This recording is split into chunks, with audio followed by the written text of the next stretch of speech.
thank you very much everyone for joining us this evening. My name is Martin, Business Development Manager for Carlisle College. So we're here this evening to talk about apprenticeships and to give everyone a bit of an overview of apprenticeships, the fundamentals of apprenticeships, and how you can apply. I'm joined this evening by a few of my colleagues who will also be presenting. So I'm joined by Vicky, who's our account manager on the apprenticeships team. Deborah, who's on the vacancy matching team within apprenticeships. We've got Stephen. Stephen's a senior training advisor within construction, and also we're joined by Dominic, who is an apprentice at Crown Holdings. So he's joining us to tell us a little bit about his experiences, and also Dave Carruthers. So Dave is our careers lead at the college, and he's here to tell you a little bit about the choices between vocational training with ourselves, or vocational education I should say, and sixth form. So I'm going to kick off and just give everyone a bit of an overview and a bit of a sort of backbone to what apprenticeships are. So I'm going to stop my video just for a second and share my screen with everyone. So, apprenticeships, and a little bit about who we are. So, Carlisle College, we're a post-16 education and training provider. So you're probably already familiar with where we are, but if you aren't, we're located in the centre of Carlisle on Victoria Place. So we're a 5-minute walk from the bus station and a 10-minute walk from the train station. More than 2,500 students are enrolled with us each year, with over 700 apprentices on apprenticeship programmes at any one time. So what is an apprenticeship? An apprenticeship is a real job with an accompanying skills development programme. So it's a way for individuals aged 16 plus to earn a wage while they learn. So effectively you're carrying out a job, and at the same time you're learning the knowledge, skills and behaviours needed to make you fully competent in that particular occupation. So with an apprenticeship, you're getting yourself on the career ladder. In effect, you're giving yourself a bit of a head start. You're employed by a local firm, spending 80% of your time learning on the job and 20% of your time learning off the job. And that includes time within Carlisle College. So for a typical programme, that could mean 4 days in the workplace and 1 day in the college. So which apprenticeship is right for me? So that question is sort of twofold. So on our website, you'll see that we have more than 30 different apprenticeship programs on offer. And my advice to anyone would be to think about what you enjoy, and think about what you could see yourself doing in the future.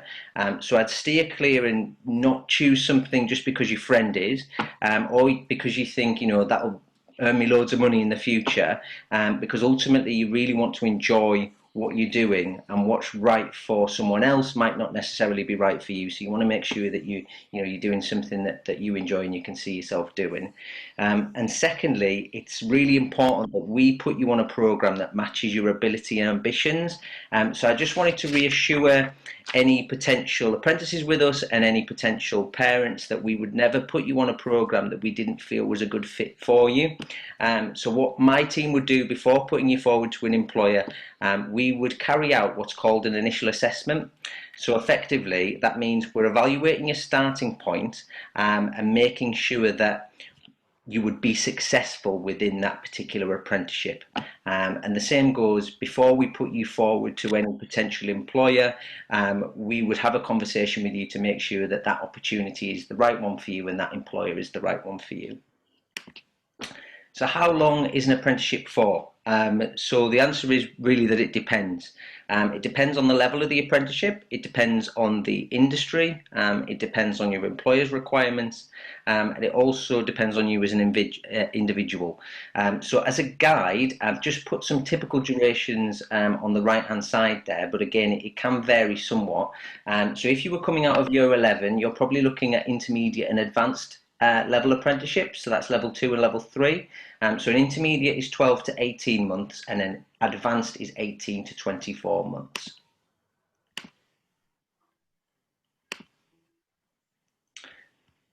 So what are an employer's responsibilities? So that's a question we get asked quite a lot. in terms of will I have the same rights of other employees? And the answer to that question is yes, you would. So you would enjoy the same employment rights as anyone else, and that includes 28 days paid annual leave per year, including bank holidays, sick pay, and any other benefits that was offered by that employer. You'd be paid at least the minimum wage for an apprentice, which at the moment is £4.15 per hour, so that just went up in April. And you must be employed in a role that gives you the opportunity to gain the knowledge and skills that you need to be successful within your apprenticeship. So how will I be supported during my apprenticeship? So you'll be supported by Carlisle College and also your employer. So at the college, your main point of contact would be with your training advisor. So as I say, we've got our senior training advisor here this evening, Stephen, within construction, who'll talk to you in a little while. And really, Steve's role is to support you on your apprenticeship journey and make sure that you're ready for what's called endpoint assessment. So that's the assessment right at the end of the apprenticeship that would obviously allow you to complete that apprenticeship and gain the qualification. And then you're also supported by your employer. So your employer would you would be assigned what's called a workplace mentor.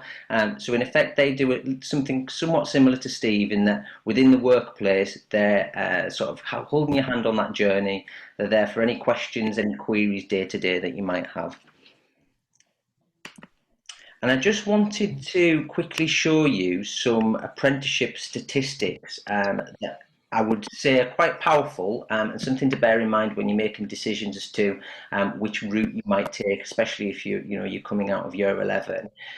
So in 2018, there was a learners and apprentice survey nationwide, and these are three of sort of the statistics that I pulled out of that survey. So nearly 3/4 of apprentices agreed that their chances of earning a higher wage in future had increased.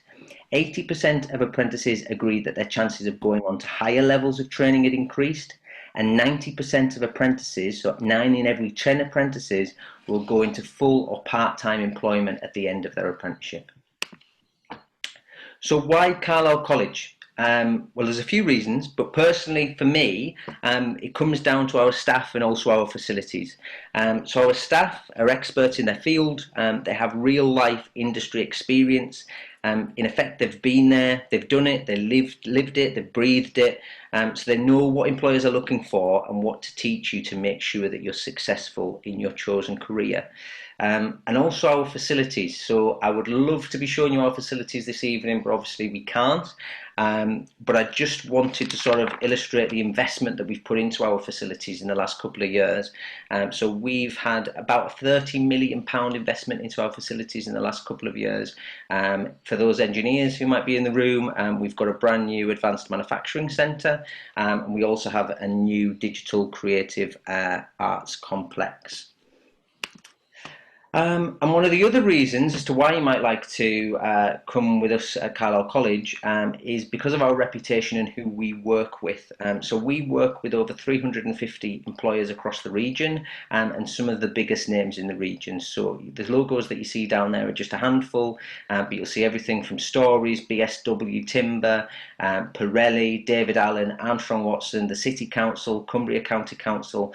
The list literally goes on and on and on. So probably the most important part, for this summary at least, is how to apply. So the deadline is on May 31st this year. You can apply online. We've got an online application form, and we can also send you an application form, or you can get it from our website. So there's a few ways. You can also send us a Facebook message, and we will send the application form directly back to you. And what I'll do, just once I've handed this hosting back over to Vicky, she'll post all of the details into the chat facility for you, just so you've got them all there. There's a few ways you can apply to us, and we'll make sure that those are processed swiftly. One thing we would say at the moment, obviously the job market isn't quite as stable as it usually is given the circumstances, so we are encouraging all learners to also apply for a full-time course, just in case the apprenticeship opportunity didn't come about in September time, perhaps it was October, November by the time the job market sort of restabilized. At least that way, if it's in a relevant program area, that you want to, go into. You've got a plan for September. You're learning knowledge, you're learning skills, you're learning behaviours that you'll use in your apprenticeship, and we can always take you off the full-time course and put you into an apprenticeship should the right opportunity come along. So please do, apply to us before the May 31st deadline, and we look forward to receiving them. So the next person to speak with us this evening is Stephen. So Stephen, as I say, is our senior training advisor on construction, and he's going to give us a little bit of an overview as to his experience as a training advisor and sort of what you can expect as an apprentice. That's great. Thanks very much, Martin. Cheers. So as Martin says, I'm a training advisor based in construction, but we've got training advisors that are applicable to all areas. So once you're on an apprenticeship, you'll all get assigned to a training advisor that is trade specific to that job role that you're currently working in. So they've had real life experiences and are able to assess you and guide you through your education going through from there. So the first process your training advisor will do with you, he will go through an initial assessment. So this is to check your starting point. It'll be your maths and English, what we'll be going through, doing an initial assessment on that, where we can see which guidance we can put in place, if there's any support we can put in place, or if there's any measures that would maybe inhibit you on the coursework, it would help you through there. Once you've done your initial assessment, we would go to the sign-up process. So the sign-up process would be the training advisor would meet with the employer and the apprentice, and they would go through the contract. The contract would have information of the duration of your course, the endpoint test that you'll be taking, the gateways, which I'll go on to talk about a little bit or later on, what's all involved in your course. Once the contract's done, we'll check that the employer has a health and safety in place. So we'll check for employers' liability, that's a safe place to work. And as Martin says, we've got 350 employers. Every employer has went through this check previously and they've all got safety in place. So that's very much paramount for us. Process next would be to do the enrolment forms for the learner. So the enrolment form would involve the apprentice giving us key details, if there was any issues on the course, if there was any issues that we need to contact family members. So we'd have all that information in the enrolment form, and that will get you enrolled to the course that you've chosen. Then we go into more of the detailed paperwork. We would go into do an individual learning plan. So this is you're on the course. The training advisor would put together an individual learning plan with each individual apprentice. So what is a learning plan? So it's going to talk about the knowledge, skills and behaviours that's involved in your course. It's going to talk about the gateway. So every course has got a gateway to the endpoint assessment. The gateway would be, in most instances, is an NVQ or a diploma side, so that would be your college work or on-site work that you'd be building, and functional skills, maths and English. Once you've got the whole gateway material there, you've accessed the gateway, you can do your endpoint test. So like I say, that individual learning plan will be talking about your gateways. It'll be talking about what needs to be put in place for you individually. So if you need to have more support in maths and English, that would highlight in there, and then would so on. And that was a plan that will go through the whole process of your apprenticeship. Along with this, we also do reviews. So the reviews take place on site, and it involves the employer and the apprentice and the college. So there's a three-pronged attack on it, as it were, where everybody's given information on the knowledge, skills and behaviours from your course, so that we're tracking that and monitoring your whole journey from start to finish. The likelihood is, when you sign up on the course, you'll be starting off at very low in terms of how we gauge you, 1 and 2s, and then by the end of your course, we're hoping to get you up towards the 10s. So we're tracking that the whole journey through. And then if we are plateauing to 5s, for instance, for a certain rate, we can see that in a 12-week window, and we can say, well, why are we plateauing? Is there anything we can do to help you progress further? We also do observations. Now, observations take place in the workplace, and that is observing you working. This is to help you build your portfolio, and a portfolio is something that you show off the work that you've been doing. So we do an observation, so we'd be taking photographs, maybe taking videos, speaking with your employers, watching you working. We would never get involved with you working unless there was a safety aspect highlighted, which would have to stop, but we would never get involved. You'd hardly know we were there. Then we write up what we've seen, build that for your portfolio, and we would give you feedback and pointers after that on how you may be able to improve, or how you've done well. So once that portfolio is complete and you've done all the gateway material, you go to your end test. Now the training advisor would be the person that books you onto your end test, along with the employer. Everybody has to be in agreement that you're ready for this end test. Once that is complete and signed, you go to your end test, and then hopefully you pass it. Most end tests have 3 or 4 aspects to them. Some of them have got practical aspects and theory aspects, along with portfolios where you'd have to discuss that as well. There's also questions on knowledge, skills and behaviours that will be done live during your tests. So yeah, that's pretty much the role of the training advisor. And if you've got any questions, please feel free to ask later on.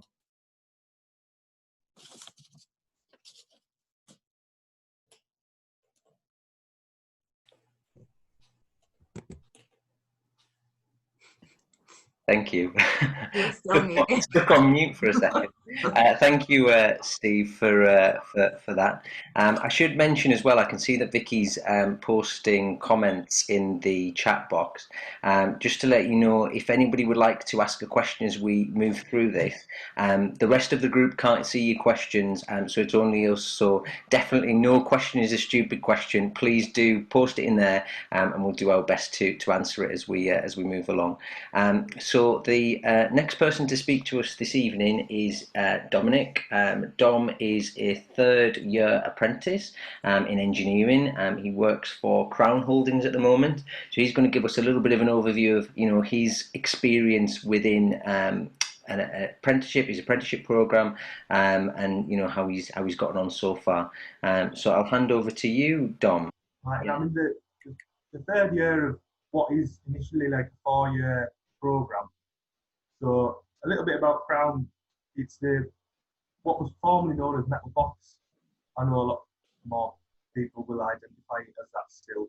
And it's a leader in metal packaging with operations in 36 countries across the world. So personally, I'm employed at the boxery plant in Carlisle, which makes beverage cans and ends.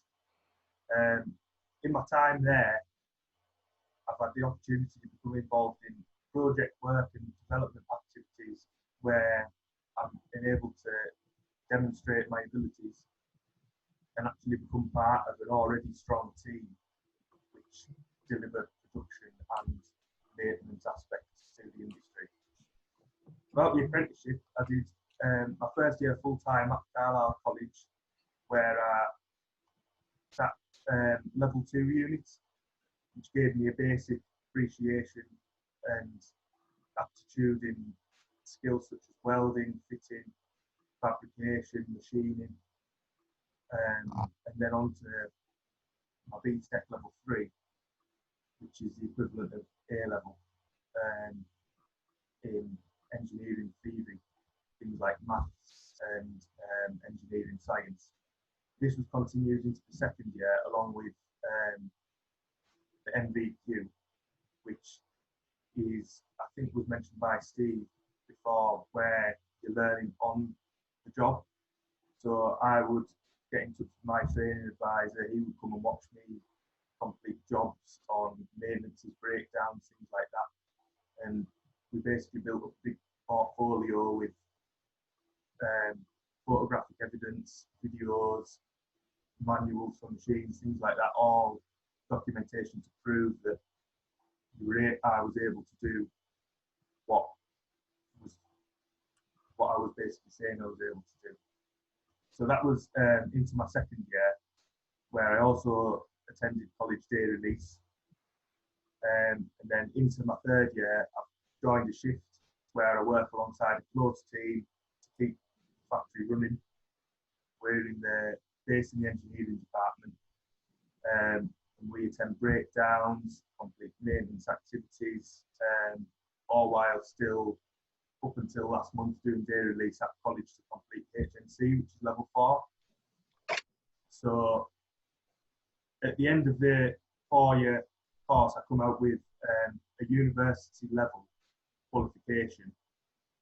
But I'm also, rather than then having to go and look for a job in an industry where I'll have to do a few years as an intern or shadowing people, I'm actually capable of completing certain jobs within that workplace.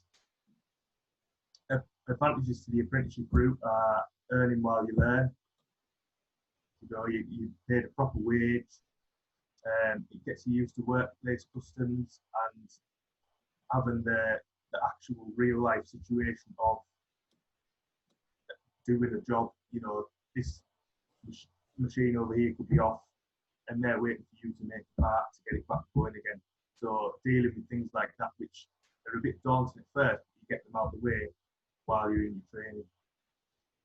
Towards the end of my apprenticeship, I looked to be employed as either a maintenance or production engineer, and in certain circumstances, the company will look to progress you onto further education, such as higher national diploma and through onto degree level. Have you got any advice, Dom, for anyone who's sort of wanting to undertake an apprenticeship? Because obviously, especially in engineering, it is particularly competitive as an area. So is there anything that you did, you know, which you could maybe give people advice as to how they would either go about, you know, getting into that particular program area, or what did you do to make sure that you stood out? Well, through growing up, I was always messing about with things, taking things to bits. I was a nightmare. And being good with your hands and being able to see how things worked and how I'll put that back together actually helped me, because when you go for the interview, they ask you to do a practical test in both electrical and mechanical areas, just to see how you cope with something that you've not seen before, and how logical you are taking it to bits, sort of thing, or seeing what goes where. So anything like that you could do. If you're interested in a certain area, go. I know there's certain risks associated with things like electrical work, but speak to someone about, could they show you how to do this, or professionals, or if you're interested in the more mechanical side of it, have a look at how your bike works, things like that. I found to be helpful. Yeah.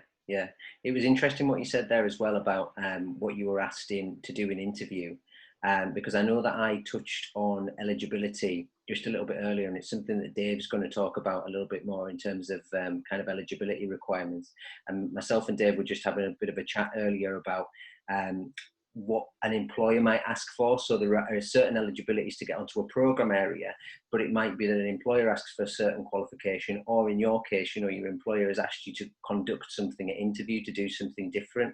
So although there is kind of standardized eligibility, particularly in competitive areas, there might be other things whereby what an employer is looking for specifically for that particular job role. So that moves us quite nicely on to Dave. So Dave's our kind of careers officer, student advice officer at the college, recently joined us. He's going to tell us a little bit more about kind of the sixth form route versus the vocational route. So whether that be a full-time course or an apprenticeship. Good evening, everyone. So I'm Dave. I'm the careers lead at college. Thanks for joining us. I thought it'd be really appropriate to add into tonight and get you thinking about apprenticeships in relation to other options that you might have if you come into the end of year 11, or even if you're a little bit older as well. But having worked in both schools in a sixth form setting and in the college setting, there are some quite stark differences you need to be aware of in terms of learning in the different environments. So some of you might be thinking about sixth form, and that's still a great option for many of you. And in sixth form, it's a good option if you're not quite sure what you want to do, because in sixth form, you'll get to pick 3 or 4 different subjects, and those subjects can keep options maybe open to do other things in the future. So if you're not quite sure what you want to do, maybe sixth form would be a route for you, because you can maybe keep some different options open in the future, especially if you think about university in the future. You're going to need to get those level 3 qualifications, which A-levels are, which will give you the university, the UCAS points, in order to get onto a university level course. And that's one of the big differences between sixth form, going on to an apprenticeship, or learning vocationally in the college. If you learn vocationally in the college, say you pick business, or if you pick the business admin apprenticeship, you're really focusing on one area, and you've got to be certain that that's the area that you want to go and focus on. And because that's all you'll be, that subject area is what you're going to be studying on a full-time basis. So all your lectures or all your lessons at college, if you pick business, would be on business. If you did a business admin apprenticeship, again, your main tasks are going to be orientated around that subject. Whereas if you pick business as an A-level in sixth form, you're actually going to have 2 or 3 other subjects. So you don't have to focus on business all the time. You'd only maybe get 4 to 5 hours a week on that topic. Whereas if you picked a vocational route in college, you'll get about 16 hours a week on that one topic. So you've got to be sure if you go into an apprenticeship or college, then that's a subject that you really want to do. The other thing, the big difference between sixth form and apprenticeships is how much do you love your summer holidays? Yeah, so if you start an apprenticeship, you're not going to get the usual school holidays anymore. So you've got to decide if you're ready for the world of work. You've got to decide if you can get up, get to work, sometimes probably earlier than school would start, and probably later than school would finish as well. So if you don't feel you're in a confident position, or a position where you'd feel confident enough to go into the workplace, then maybe building up a bit more confidence through sixth form or a college course might be for you instead. So you've really got to think about that. How realistic is it that you're going to want to and be motivated to really focus on that apprenticeship, get up, work 5 days a week, plus, as Don was talking about, doing your assignments, other work on top of that. So you've really got to weigh everything up. And I know at the moment there's a lot of uncertainty about your GCSE grades in particular and A-level grades because of the shutdown of schools and colleges. And I know teachers are working really hard at the moment to kind of work on your grades. So I just wanted to offer a little bit of reassurance about getting onto the college courses, so the apprenticeships that college offers. So if you're thinking about our intermediate, our entry-level apprenticeship, the level 2s, so we're asking you that you achieve a level 1 in your maths and English. So a level 1 is the equivalent of, in the number system, a 1 to 3. So what would be the old D grade? Okay, so a number 3 would be a D grade. For the level 3 apprenticeships, so that's the advanced apprenticeships, they'd be looking for minimum, and again, as Dom said, there'll be some companies looking for something else or something a little bit extra, but for the advanced apprenticeships that we offer, we'd be looking for a level 2 in your English or maths. So again, that's equivalent to what would be a 4 and above. So the old C grade, with the 4 being a good, solid C as it is now. So we want to assure you that if you're not quite at that level to go onto an advanced apprenticeship yet, you could go on to an intermediate one with slightly lower grades, and there might be the potential to work up to a slightly higher apprenticeship as well, depending on which area that you go into. And that all just depends on the company, so you've got to do your research, work with your tutor, work with your apprenticeship team to find out if there is that progression before you start. So at the minute, echoing what Martin's talked about, is making sure that you apply for both an apprenticeship and a college course, one of the full-time courses. If you're really interested in a particular topic, the college courses are great because they'll let you really delve into it in a lot of detail. And as Martin said, if an apprenticeship comes up through the academic year, you might be able to transfer onto that at some point. Thank you very much, Dave. And I should say, if you are interested in full-time courses, they're all listed on our website and applications are open now. So if you go over to carlisle.ac.uk, you'll see the range of full-time courses as well as apprenticeships that are on offer. So we're going to round off with a few questions that we've already been sent in advance.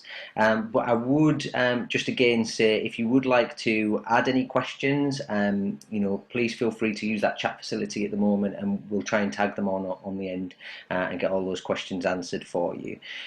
So the first question that we had in was, what about income tax and national insurance?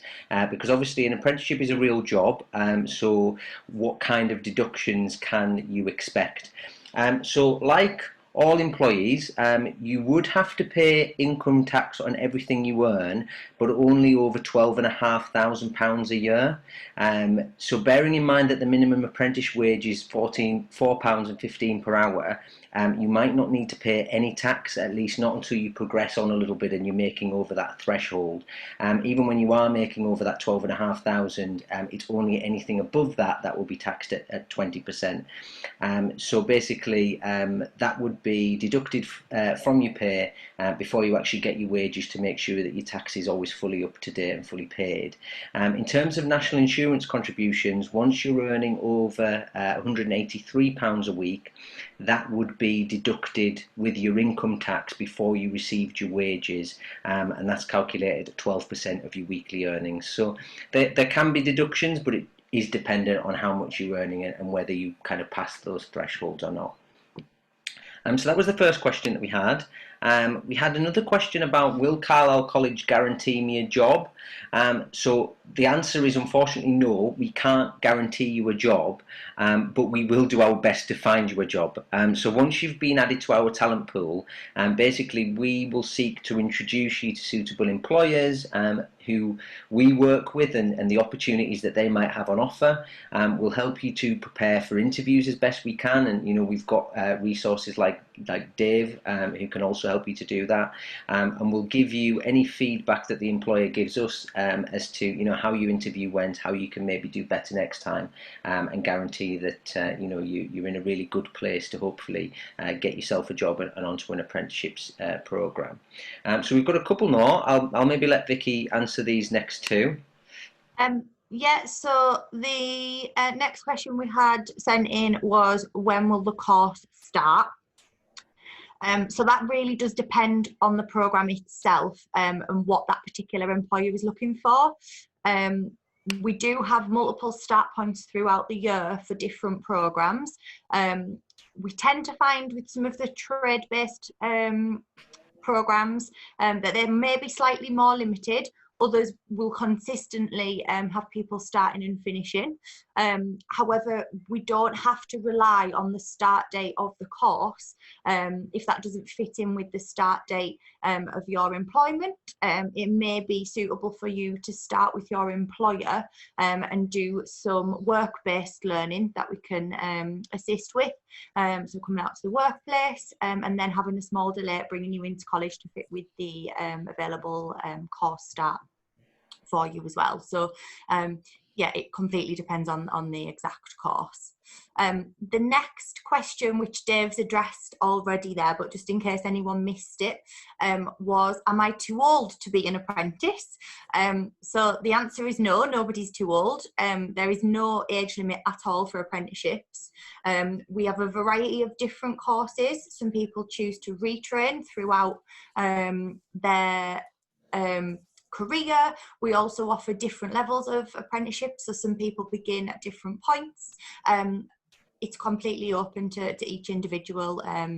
The only thing to bear in mind is we do have to perform a skills scan on your previous capabilities and abilities. So if we find that you have already, for example, been working as an engineer and have gained all of the knowledge, skills and behaviour that you would require to pass that particular apprenticeship, it might be that the government wouldn't fund the training, but that would be the only restriction there. We've got some questions coming through on the chat as well, so I'll just go through those. Somebody said, when will I get to know what's happening from here? I've completed maths and English tests online and I already go to college. So do you want to cover that, Martin? So the maths and English test with ourselves, have we sent? Yeah, I think it's the assessments, yeah. So if we've sent you the initial assessment and you've completed those initial assessments, the next step for us will be a registration interview. Now it's likely that we'll be conducting those following the May 31st deadline. So we're processing all the applications at the moment and sending out all of those initial assessments to people who've completed the applications. And then we'll be giving you a call to have basically a bit of a chat with you. So we can have a one-to-one chat, we can understand you as a person, we can understand what you're looking for, and we can make sure that we match you up to the right program, and also that we put forward you for relevant opportunities. So as I said earlier, we want to make sure that it's the right job for you, it's the right employer for you, so that means we need to get to know you a little bit. So that'll be the next step for us. And we've got another one, sorry.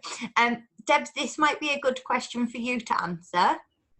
So it says, would not having a driving licence be a main reason to not get an apprenticeship? No, it wouldn't. I mean, what we try to do, if people don't drive, a lot will depend on what the entry requirements and what the employer's looking for. Majority of the employers don't require a driving licence, but it might affect where you can get the job at. So what we try to do is look to see where you live, where the employment is, and we try to match you up, because bearing in mind, you don't want to be spending 2 hours in the morning travelling, 2 hours on the night back, especially if you're on public transport and things like that. So it's not something that will stop you getting an apprenticeship. It will just maybe help us sort of decide and work with yourselves as which is the best areas for you to be working in closer to home, with transport links and things like that as well. Just another question, thanks Debs.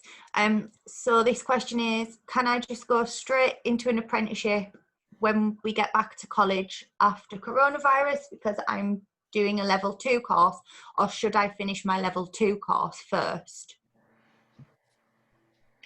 Well, I think the question about whether you can go straight into an apprenticeship, again, it's dependent on the job market.